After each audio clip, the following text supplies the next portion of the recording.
दोस्तों आज के हमारे इस वीडियो का टॉपिक है effect of low and high voltage on electricity bill. मतलब कि हमारे घर में या फिर इंडस्ट्री के अंदर अगर हमारे वोल्टेज जो आ रहे हैं वो कम आ रहे हैं तो हमारे इलेक्ट्रिसिटी बिल पे क्या फर्क पड़ेगा। क्या हमारा जो बिल है वो बिल बढ़ जाएगा या फिर हमारा बिल कम हो जाएगा। तो दोस्तों वीडियो काफी इंपॉर्टेंट है उन सभी के लिए जो इलेक्ट्रिकल फील्ड में काम कर रहे हैं या फिर जिनके मन में इलेक्ट्रिसिटी बिल के ऊपर डाउट है। तो दोस्तों वीडियो को स्टार्ट कर लेते हैं। दोस्तों इलेक्ट्रिसिटी बिल के टॉपिक को हम काफी अच्छे एक उदाहरण से समझ लेंगे। जैसे हम मान लेते हैं दोस्तों हमारे सामने एक मोटर है, हमारे घर में एक मोटर लगी रहती है। हम उदाहरण ले रहे हैं दोस्तों सिंगल फेज का, क्योंकि हमारे अधिकतर घरों के अंदर जो सप्लाई होती है वो सिंगल फेज ही होती है। तो दोस्तों हम एक उदाहरण ले लेते हैं कि हमारे घर के अंदर एक मोटर लग रही है और हम सभी को पता है हमारे इलेक्ट्रिकल के जितने भी उपकरण होते हैं, चाहे मोटर हो गई या फिर बल्ब हो गए या फिर हमारा प्रेस या फिर फ्रिज, जो भी उपकरण है उन सभी की एक पावर होती है जो कि हमारे इन उपकरण के ऊपर वाट में लिखी होती है। या तो वाट में हो सकती है या फिर किलोवाट में हो सकती है। और आपने कई बार देखा होगा कि मोटर को तो हम बोलते हैं आधा एचपी की मोटर या 1 एचपी की मोटर, तो वो सब दोस्तों हमारी पावर ही होती है। तो अभी हम जो उदाहरण ले रहे हैं वो उदाहरण ले रहे हैं सिंगल फेज की एक मोटर का। और हम उदाहरण के लिए मान लेते हैं कि हमारी जो मोटर है इस मोटर पे जो रेटिंग लिखी हुई है वो लिखी हुई है 1000 वाट। ये जो 1000 वाट होता है इसको हम 1 किलोवाट भी बोल सकते हैं। अब दोस्तों सबसे पहली चीज हमको यह पता होना चाहिए कि हमारा जो इलेक्ट्रिसिटी का बिल आता है वो बिल किसके अंदर आता है। आपको पता है हमारा बिल आता है जिसको हम यूनिट बोलते हैं कि हमारी यूनिट आई, वो यूनिट हमेशा होती है हमारी KWH किलो वाट हावर्स के अंदर, ठीक। पर हमारे जो उपकरण होते हैं उसके ऊपर रीडिंग लिखी रहती है वो वाट में होती है, किलोवाट में होती है। तो अब हम इस उपकरण को कितने घंटे चलाएंगे तो वो उस हिसाब से हमारे KWH बन जाता है, मतलब हमारी यूनिट बन जाएगी। जैसे अगर मैंने 1 किलोवाट की मोटर को 5 घंटे चलाया तो ये हो जाएगा मेरा 5 KWH। पर दोस्तों अभी हम इस पॉइंट के ऊपर बात नहीं कर रहे, पर ये बेसिक था जो कि हमको पता होना चाहिए। तो दोस्तों अब हम हमारे मेन टॉपिक के ऊपर आ जाते हैं। जैसे हमारे पास में ये 1 किलोवाट की मोटर है जिसकी रेटिंग है 1000 वाट। अब दोस्तों इस मोटर को हम दो तरीके से चलाएंगे। एक चलाएंगे हमारे 220 वोल्टेज पे जो कि हम सभी के घरों में आसानी से मिल जाता है। और हमारा पॉइंट यही है कि हमने अगर इसी उपकरण को अगर कम वोल्टेज पे लाया, जैसे मैं मान लेता हूँ कि 180 वोल्टेज पे, या फिर हम उदाहरण ले लेते हैं 150 वोल्टेज पे, अगर मैंने इतने कम वोल्टेज पे इस उपकरण को चलाया तो उससे मेरे बिल में क्या फर्क पड़ता है। तो दोस्तों एक एक करके हम दोनों को देख लेते हैं। सबसे पहले हम इन दोनों केस में इसके करंट निकाल लेंगे कि अगर हमने 220 वोल्टेज दिए तो हमारी मोटर कितना करंट लेगी और हमने 180 वोल्टेज दिया तो हमारी मोटर कितना करंट लेगी।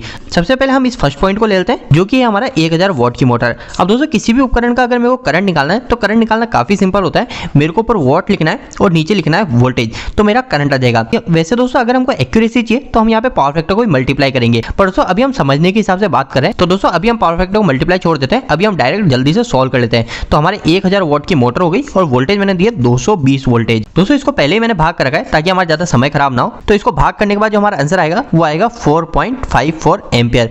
मतलब कि अगर मैंने 1000 वॉट की मोटर को 220 वोल्टेज पे चलाया तो हमारी जो मोटर करंट लेगी 4.5 एम्पियर के आसपास। अब वही उदाहरण ले लेते हैं हम 1000 वॉट की, वापस हमारे पास मोटर है, पर दोस्तों अब हम हमारी जो मोटर को वोल्टेज दे रहे हैं वो दे रहे हैं 180 वोल्टेज। तो इस समय क्या होगा, तो 10 से 10 कट गया और अगर मैं इन दोनों को भाग लगाऊंगा तो यहाँ पे जो मेरा करंट आएगा वो आएगा 5.55 एम्पियर। तो दोस्तों इस समय बिल्कुल साफ दिख रहा है कि अगर हमने हमारी मोटर को वोल्टेज ज्यादा दिए तो हमारा जो करंट है वो करंट कम हो गया। जैसे अगर मैंने 220 वोल्टेज दिए थे तो मेरे मोटर का करंट आ रहा था 4.45 एम्पियर, पर अगर मैंने वोल्टेज कम कर दिए 180 वोल्टेज कर दिए तो मेरे जो मोटर का करंट आ रहा है वो आ रहा है 5.55 एम्पियर।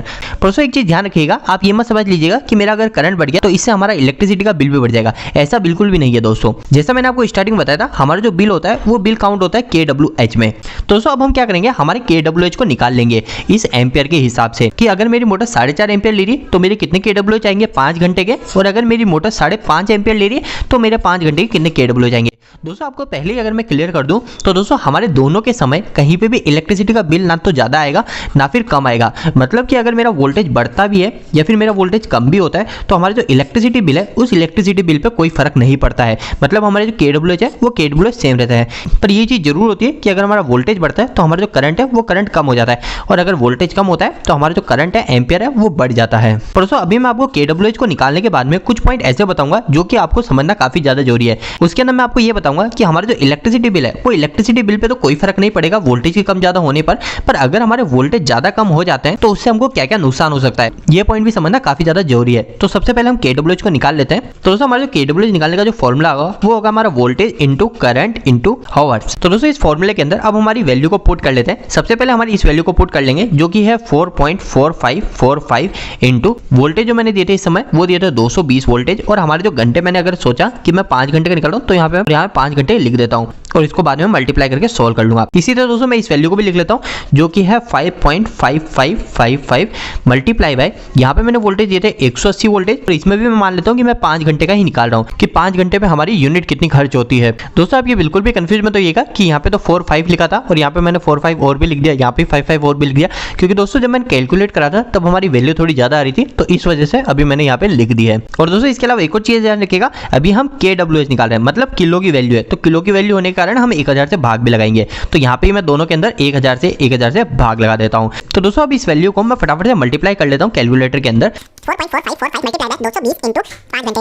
तो दोस्तों ये जो मेरी वैल्यू आई वो आई 4899 भाजक 1000, नीचे का 1000 यहाँ आ जाएगा। तो दोस्तों मैं नीचे वाली वैल्यू को भी फटाफट से मल्टीप्लाई कर लेता हूँ इसी तरह, तो यह है 5.55 इंटू 180 इंटू 5। तो दोस्तों यहाँ पे मेरा आंसर आया 4995। तो दोस्तों अब मैं इन दोनों के अंदर 1000 का भाग करूंगा तो ये 3 जीरो के कारण मेरा क्या हो जाएगा, ये 3 के आगे यहाँ पे पॉइंट लग जाएगा, तो मेरी जो kWh आई वो आई 4.99, और इसी के अंदर भी सेम होगा, ये 3 जीरो के कारण यहाँ पे पॉइंट लग जाएगा, तो मेरी जो kWh आएगी वो आएगी 4.89। मतलब कि दोस्तों दोनों के अंदर हमारी जो kWh है वो kWh बिल्कुल सेम है। हमारे वोल्टेज के ज्यादा और कम होने से कोई भी फर्क नहीं पड़ता है हमारी यूनिट के अंदर, दोनों के अंदर हमारी यूनिट सेम आ रही है। हमारा यहाँ पे पॉइंट में थोड़ा बहुत फर्क आ रहा है, वो इस वजह से आ रहा है क्योंकि जब हमने इन सबको कैलकुलेट करा तो काफी सारी चीजें पॉइंट के अंदर भी थी, इसी वजह से इन दोनों वैल्यू के अंदर थोड़ा पॉइंट के अंदर डिफरेंस आ रहा है, पर असलियत में वोल्टेज के ज्यादा और कम होने से हमारी यूनिट पे कोई फर्क नहीं पड़ता है। पर दोस्तों जैसा मैंने आपको स्टार्टिंग में बोला था कि वोल्टेज के कम ज्यादा होने पे बिल में तो कोई फर्क नहीं पड़ेगा, और हमको कुछ नुकसान होते हैं जो कि वोल्टेज के कम होने से और वोल्टेज के ज्यादा होने से हो सकते हैं। तो दोस्तों सबसे पहले हम वोल्टेज के कम होने से हमको क्या क्या नुकसान होता है वो बात कर लेते हैं। तो दोस्तों वोल्टेज के कम होने से हमको मुख्य 2 नुकसान होता है, इन दोनों को हम 2 मिनट के अंदर आसान शब्दों में समझ लेते हैं। सबसे पहला जो वर्ड लिख रहा हूं मैं यहाँ पे लिख रहा हूँ ताकत। ताकत का मतलब दोस्तों हमारी हो गई पावर, या फिर दोस्तों हमारे इलेक्ट्रिकल के अंदर हम एफिशिएंसी वर्ड भी यहाँ पे उपयोग में ले सकते हैं कि हमारा जो उपकरण होता है उस उपकरण की हमारी एफिशिएंसी कम हो जाती है। इनके ऊपर मैंने ऑलरेडी डीपली वीडियो बना रखी है कि एफिशिएंसी क्या होती है, पावर क्या होती है, पर अभी हमको यह समझना है कि हमारे वोल्टेज के कम होने से हमको क्या नुकसान है।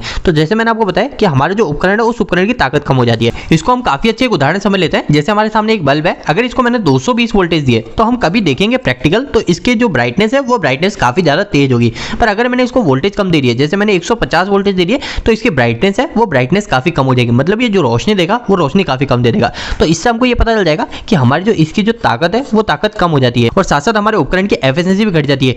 एफिशिएंसी कम होने के कारण हमारा जो उपकरण है इस उपकरण की लाइफ भी कम हो जाती है, ये उपकरण ज्यादा लंबे समय तक नहीं चलता है। इसके अलावा वोल्टेज के कम होने से हमको दूसरा नुकसान हो जाता है, वो हो जाता है कि हमारा जो करंट है वो करंट बढ़ जाता है। अब दोस्तों करंट बढ़ने से हमारी यूनिट तो सेम रहेगी, यूनिट पे कोई फर्क नहीं पड़ेगा, पर हमारा करंट ज्यादा होने से हमको कुछ नुकसान भी हो रहा है। क्या नुकसान हो रहा है, जैसे दोस्तों अगर हमने हमारी कोई मोटर चला रखी है और उस मोटर पे हमने जो वायर लगा रखा है वो वायर हमने 1.5 स्क्वायर mm का लगा रखा है, पर अगर वोल्टेज के कम होने से अगर मेरा करंट बढ़ गया तो दोस्तों मेरी जो केबल है जो मैंने मोटर के साथ अटैच करके, ये तो मैंने इस मोटर के पुराने करंट के हिसाब से सेलेक्ट कर रखी है, पर अगर मेरा करंट बढ़ता है तो ये जो केबल है इस केबल में ज्यादा करंट निकलेगा जो कि हमारे इस केबल को खराब भी कर सकता है। दोस्तों हमारे मोटर के केस में इतना नहीं होगा, पर हमारे जो घर की जो मेन लाइन होती है उस मेन लाइन की जो केबल होती है उस मेन केबल के अंदर हमारी ये प्रॉब्लम आ सकती है अगर हमारे घर के वोल्टेज ज्यादा समय तक कम रहते हैं।